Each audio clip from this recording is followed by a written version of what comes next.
Alright, ladies and gentlemen, welcome to the Untold Secrets. Untold Secrets is a show that hosts every genre of performing arts and entrepreneurs. Are they celebrities that they are looking up to? Do their life inspire you? Do you want to know how they made it to where they are? Do you know why you are following them? And what's unique in them? Don't worry, you know you can make it.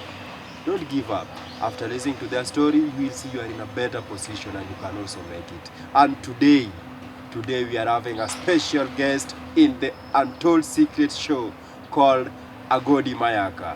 Agodi Mayaka is a brother to the late, also called Adugodi Mayaka. I'm not sure about this, but he's gonna tell us the truth about this. He's a dual citizenship person, he's a Tanzanian and a Kenyan. Untold Secret, hosted by Victor Msafi Kenya. Agodi Mayaka. Yes. Karibu kwa show. Asante sana Victor Msafi. Nashukuru sana. Nimeshukuru wanajamii wote, ndugu zangu wapendwa pamoja na mashabiki wao. Karibu sana. Asante sana. Habari ya kule Tanzania? Tanzania tupo shwari. Ona mazingira yanapendeza kama huku tu. Maisha kuko vipi? Tanzania naona maisha yapo vizuri. Kuna labda kama kuna changamoto lakini si kama huku Kenya, kwa sababu naona kama Kenya mambo yamebadilika sana. Huko Kenya tiagasi kila mahali. Kuna mambo mingi, hali ya uchumi, yani hapo unakuta hali ya uchumi imepanda, yani vitu havijaenda sawa. Kwa hivyo naona kama maisha Tanzania at least kidogo tumezoea hayo. Sasa Agodi Mayaka, ndio naambiwa brother yako pia alikuwa mwanamuziki. Alikuwa anaitwa nani? Yule ndugu yangu kakangu alikuwa anaitwa Odongo Mayaka. Odongo Mayaka. Huyu alikuwa msanii, yani mtangulizi wangu. Sasa kule Tanzania, okay. Nini ilifanya? Because Tanzania pia tunaona wasanii wakubwa sana. Kuna wasanii wengi sana Tanzania. Lakini nini ilifanya nyinyi mkakuja mkuwe wasanii huku Kenya? Victor, labda nikwambie jambo moja kuhusiana na neno gani na usanii. Usanii kuna vitu tofauti. Kama kule Tanzania kuna tabaka kama Wajaluo, Waluo wapo kule Tanzania. Lakini tunasema wapo kwa mkoa Mara tu pekee yake, yani nyanja za Msoma hapo mkoa Mara tu. Kwa hivyo tulikuwa tunachunguza zaidi kwamba unavyofanya muziki ya live band. Sababu Tanzania kuna wasanii wakubwa kama kina Diamond, kuna watu wakubwa ambao wanafanya usanii na wanafanya vizuri. Wale wanacheza na beat. Na tukirudi Kenya tunacheza music live.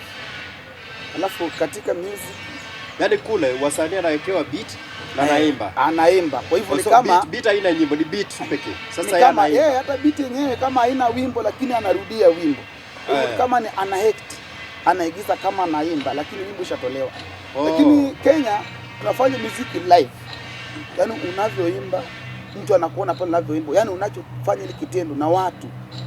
Kwa hivyo mimi na sasa kama wachezaji wangu na wachezaji wa 8 ama 10, watu wanaona pale. Lakini Tanzania unaweza achukua madansa na uwe msanii alafu uende na CD yako uweke pale kwenye mixing, alafu unaigiza kama unaimba, watu wanafanya show, wasichana wana dance pale, madansa wanafanya show yao kidance.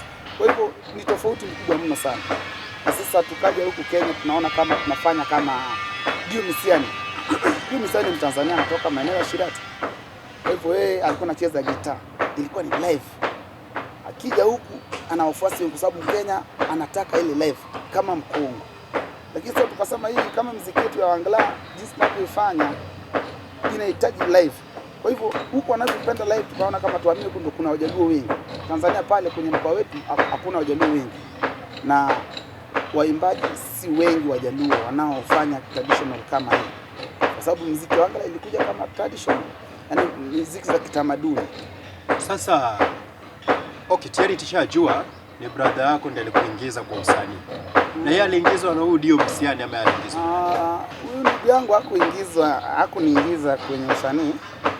Naweza sema kwamba pengine nilikuja kuchukua nafasi baada ya yeye kufariki. Nikaja nikachukua nafasi yake niendeleze ule ujumbe alikuwa nao, kwa sababu wakati alikuwa anaimba nilikuwa shule, nilikuwa bado nasoma kule Tanzania. Alafu baada ya yeye kufariki, sasa ile ujumbe kwa nataka kusema kwamba kwenye ile pengo limebaki wazi, nani ataishikilia ili nafasi isipotee. Ndio nikashauriwa na watu marafiki ndugu, wakasema kwamba hii nafasi tusipoteze, kwa sababu ndugu yangu alishakuwa ni mtu amejulikana. Basi nikawa nimejoin, nikajiunga na kikundi ambacho kilibaki, tukaanza kuendesha ile bendi ambacho ni inaitwa Blaze Africa. Na sasa kwa familia mko watu wangapi? Katika familia yetu tulizaliwa watoto sita.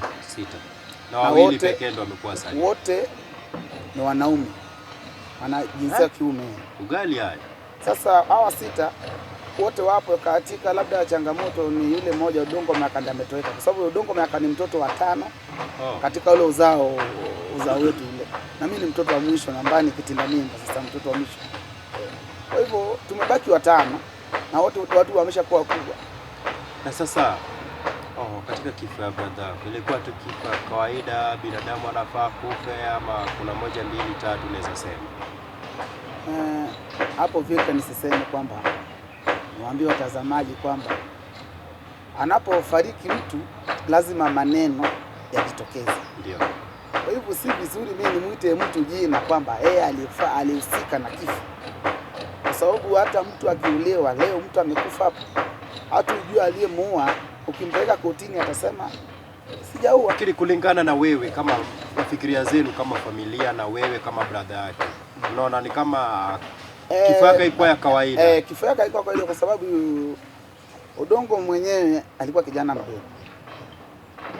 Na tuseme katika usanii kuna vitu watu wanatumia kama pombe ya nywaji, alikuwa anakunywa. Kwa hivyo kifo chake kilitokana kwenye pombe, ambapo yeye aliwekewa sumu kwenye pombe. Tukuja kugundua hilo jambo kama limeenda, sasa muda umeenda na ile sasa imeshamwathiri vibaya mno. Ndio ikajulikana kwamba alikunywa sumu alipoweka kwenye pombe. Kwa hivyo kifo chake likitoka hapo. Kwa sababu kama tunasema Udongo alipopelekwa Kenyatta alipimwa kila aina ya ugonjwa. Akapimwa HIV haikupatikana, akapimwa magonjwa mbalimbali haikupatikana. Sasa ile sumu ilikuwa inamwingilia polepole mwilini. Kwa hivyo kifo chake kilitokana kwa sababu ni kijana mdogo ambaye tungesema kwamba alipata ajali, lakini vile ugonjwa ilivyomwendea tulijua kwamba baadaye alitumia sumu kilichoweka kwenye pombe. Na sasa nakuulizaje, hii sumu ilitokana na mpenzi wake ama wanamuziki wenzake ama kulingana na uchunguzi yenu tu kama wanajua? Yaani uchunguzi unavyofanyika kwamba katika hizi athari alizowekewa sumu kwenye pombe, ilikuwa inasemekana aliwekewa sumu na mpenzi wake, ambapo inaonekana kwamba huyu mdada ambaye alimwekea sumu kwenye pombe alikuwa mke wake. Baadaye wakakorofishana kidogo, wakachana.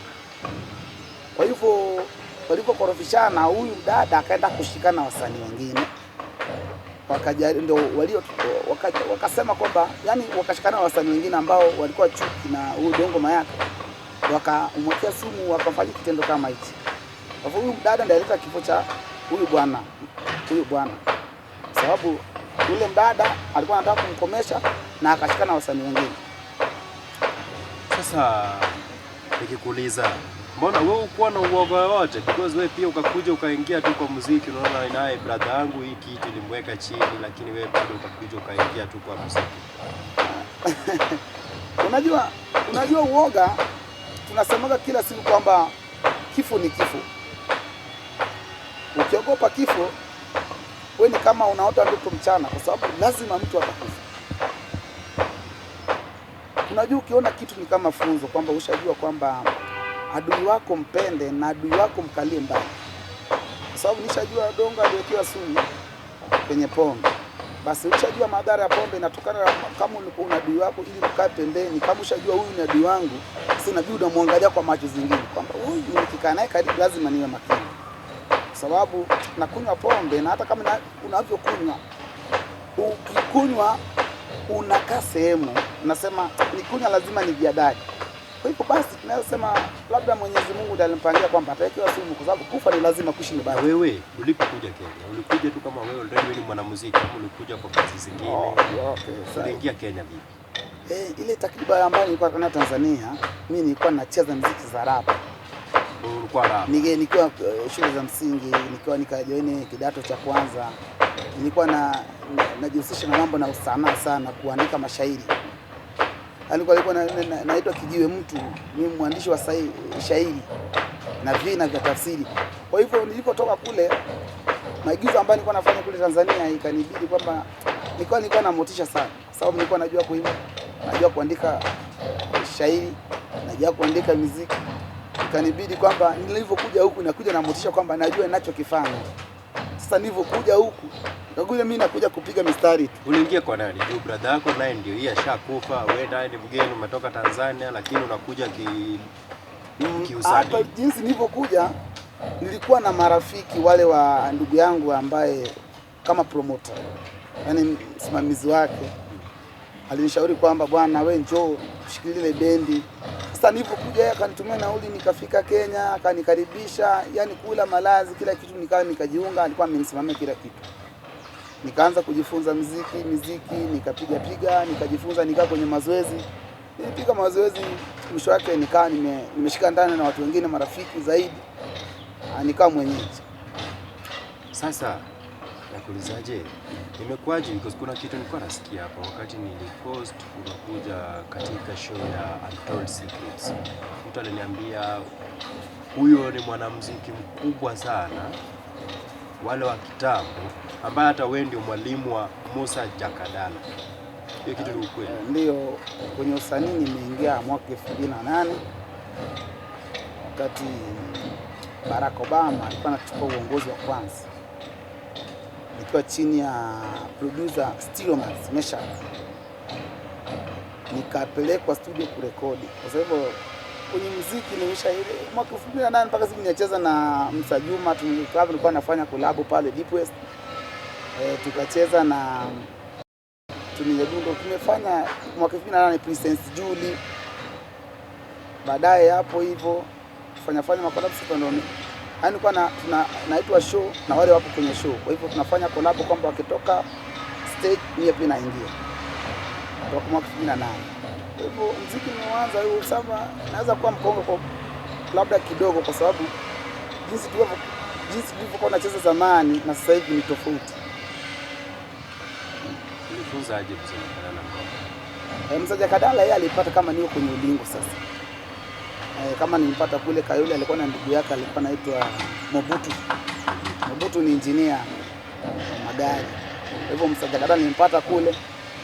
Akaambia huyu ni msanii, akaniambia unaweza nifundisha. Nikamwambia bwana wewe ndio ujiunge. Walikuwa watu wawili, Jabondo na Musa Jakadala. Alikuuliza kama unaweza mfunza? Aliniuliza, nikamwambia hapa au katazi wewe njoo. Akajiunga nasi kwenye ile group ya Blaze Africa. Akaanza kucheza. Alikuwa na bidii. Baadaye alivyojua yeye pia akaomba kutoka kwenye bendi. Tukamruhusu kwamba ukitoka bwana umetosha. Akatoka pale Kariobangi, pale Utarini ilikuwa kuna club ilikuwa inaitwa The Bridge. Akaenda kule Jordalas Dandora. Na imekuwaje, ama ni kawaida tu vile mwalimu pia mwanafunzi pia anaweza kuja akawa na maisha mazuri kushinda mwalimu, ama imekuwaje? Because kuangalia saa hii tunaona Musa Jakadala kidogo jina yake iko juu kushinda hapo mwalimu. Kawaida unajua, naweza sema kwamba bahati ya mwenzi huwezi lalia mnakosa. Mwalimu pia anamfundisha mtoto mpaka mtoto anakuwa profesa, lakini bado atakuwa mwalimu. Bado ni mwalimu. Kwa hivyo jina zuri kwa umekuwa mwalimu. Na labda siku ya Musa na siku yangu ni siku ambazo tofauti. Kabla hujafa bado unaweza kuwa na matumaini na uweze kuwa bado una nafasi ya kufanya chochote ambacho kinawezekana. Kwa sababu Musa anaweza tangulia kama mwanafunzi na mwalimu pia ajiendeleze na masomo pia kwa kama mwanafunzi wake, na mkutane pale mbele mnatoshana. Kwa hivyo mimi sioni cha ajabu hapo, labda niseme tu Maulana, kwa sababu hata mimi mwenyewe nina nia zangu kwamba siku moja nitafikisha pale kwenye, kwa sababu hata kina Ema Jalamo ni wasanii wa chini ambao walinikuta kama niko kwenye Sasa unaweza mpigia Musa Jakadala ashike simu yako, ama akipatana na wewe mahali anaweza kuongelesha na heshima kama mwalimu. Yes. Musa naye nikienda hata sehemu ambazo anacheza, kufika tu pale namwambia bwana vipi, ananiambia kaa pale chini, itisha unachotaka we kunywa. Bali nikitoka pale kidogo naambia una fare, anaambia chukua hii kidogo hapa, nimekutumia kitu hapo. Yaani yeye ana kinyongo, yani kijana mtifu kabisa. Kwa sababu nikienda anarudisha mkono. Anarudisha mkono. Huyo siwezi ongelea kwamba arudishi. Nikimpigia na shika. Tumeongea mara nyingi sana sasa, hata tunaongeaga tu, yani sijasema kwamba labda ana roho mbaya wala ni kijana mtifu tu. Nashukuru kwa hilo. Okay, dear viewers, we are going to be back after the break. Bado tuko na uchini, tumekaa chini hapa na msanii hodari sana kutoka kule Tanzania, anaitwa Agodi Mayaka. Anatuambia kuhusu safari ya muziki yake katika show inaitwa Untold Secret hosted by Victor Msafi Kenya.